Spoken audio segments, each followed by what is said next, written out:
So, hi. Yeah, would you like to introduce yourself? Just a bit. What's your name and what would you like to play for us a bit? And we'll start from there. Okay. So my name is Willow, Willow. like a tree. Yes. Because my name most people cannot pronounce, so but it means willow in Chinese. Yes. So that's why I think that's easy for other people to call me. Yeah. And I'm a therapeutic musician. Yes. That's a different like music therapist because it just more in a way more freedom. And my doing is try to play the music to meet where people at. So back then it can be anything like a well-known too.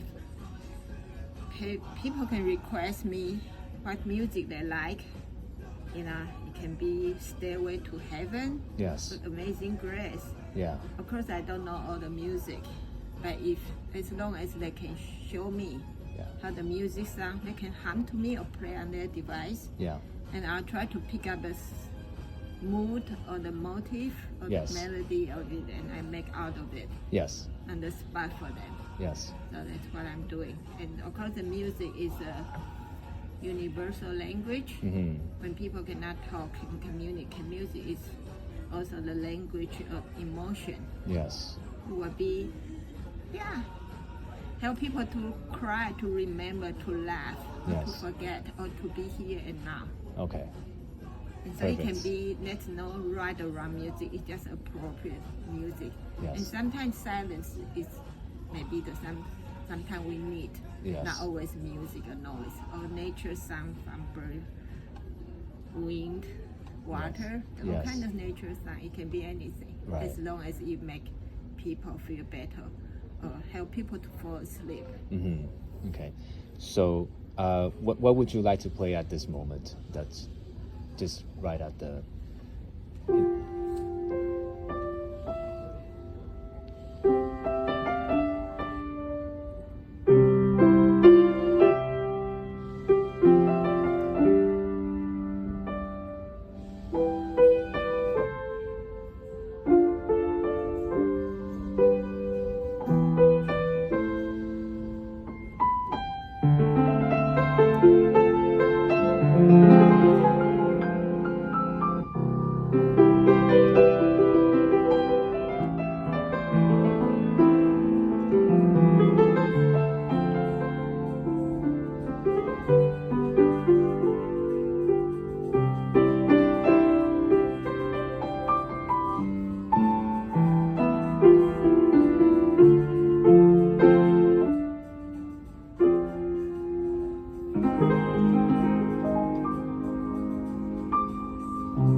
That was beautiful. Do you have is there a name for that song, or you just kind of play it in the moment? Just music in moment.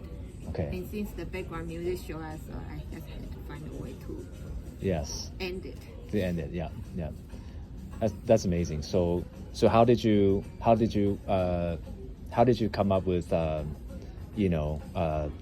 did you develop the skills and the techniques or to play that just now? Oh, it's a really long story. Yeah. I get my first piano lesson at the age of 4. Yeah. But at the age of 7, I told my mom, I don't want music lesson anymore. Yeah. Because I know how to read music and put my hand on the instrument. But I had changed many teachers, but they told me what I already know. You make a run off, the reason is not right. Yes. And they choose the piece what I need to practice. I don't have freedom. Yes. So from that spot on, I just say, I want to play what I hear. Yeah. I want to find my own voice and sound. Growing up in Taiwan, I think a very stressful situation, the competition, politics issue, and everything. And music kind of escape for me too. And without music, of course I can read music. It just gives me ideas what what other composers do or did. But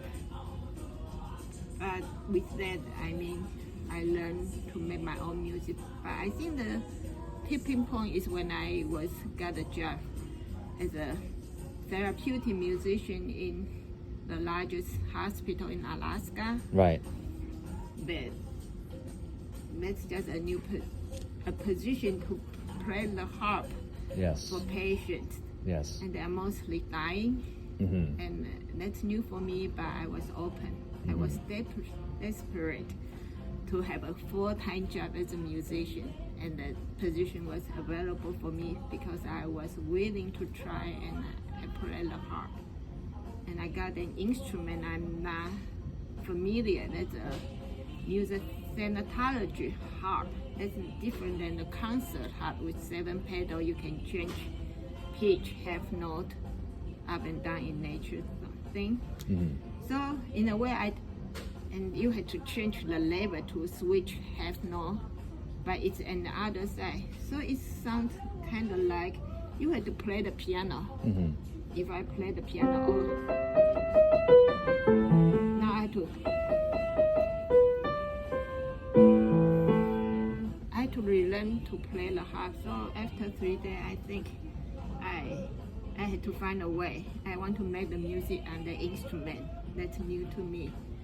So I just give up what I know. I try to forget and try to find what's possible for me to do on the instrument. And of course, there are very few people really like to listen to classical music. They ask me really Stairway to Heaven. I mean Amazing Grace or hip hop.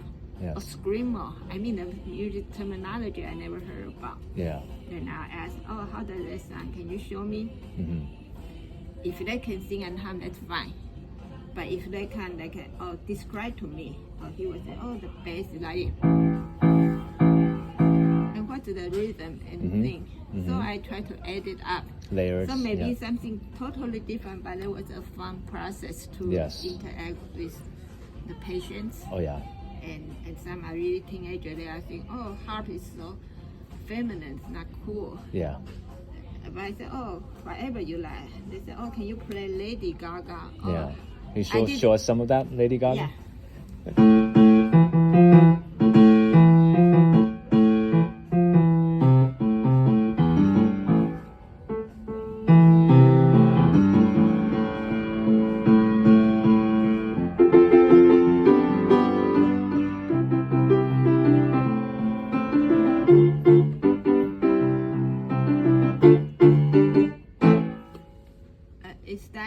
I heard Lady Gaga before, but I never heard her music personally. So when the teenagers start to sing the melody, I pick up the tune and accompany them. And then finally I learned the piece somehow on the harp. On the harp, okay. Of course, the instrument I have is in the harp, a smaller harp, so it doesn't have all this tonal range and ability to do the chromatical thing. So somehow I had to rearrange, and so that I learned. Actually, the biggest challenge was a patient told me, I heard you can play anything on the harp. Can you play the fly or the bumblebee? And I said, first time I would say, no, that's impossible, that's chromatical. But on my level, I had to switch every level when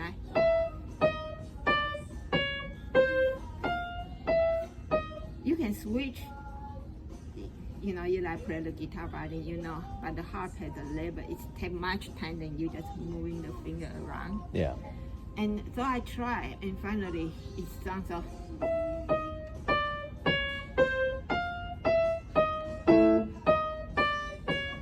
It's like the crowing of the turtle, but finally the patient was laughing. He said it's so entertaining to listen the bumblebee so slow and so cumbersome. So I said that's my limitation in the instrument, the limitation. But I did my best. So in a way, this kind of story also inspired many patients. I encountered many people that had accident. It's like, you know, in Alaska, people like outdoor skiing, snowboarding. And I met a 17 years old girl. She just, you know, paralyzed because she was snowboarding and she couldn't move, you know, Right. the lower part of her body. And just so, and actually her language, the brain, the vertebra injured. So it was difficult. And what she could do is limited compared to what she was able to do before the injury accident. So after that, since I encountered so many people, I can tell her other story, how people facing it's never been easy, but at least you got more option and how to change your attitude to live the new normal. And yeah, and that was it. So, and the Fly the Bumblebee is one of many stories. There's so many stories that people, when they had nothing, in a hospital room, you know, you don't have your normal environment, don't have your instrument, your people, you know, the food, whatever. That's everything you had to relearn after such traumatic thing. Are you guest? Yes, Sorry, yes, you are. you're not allowed.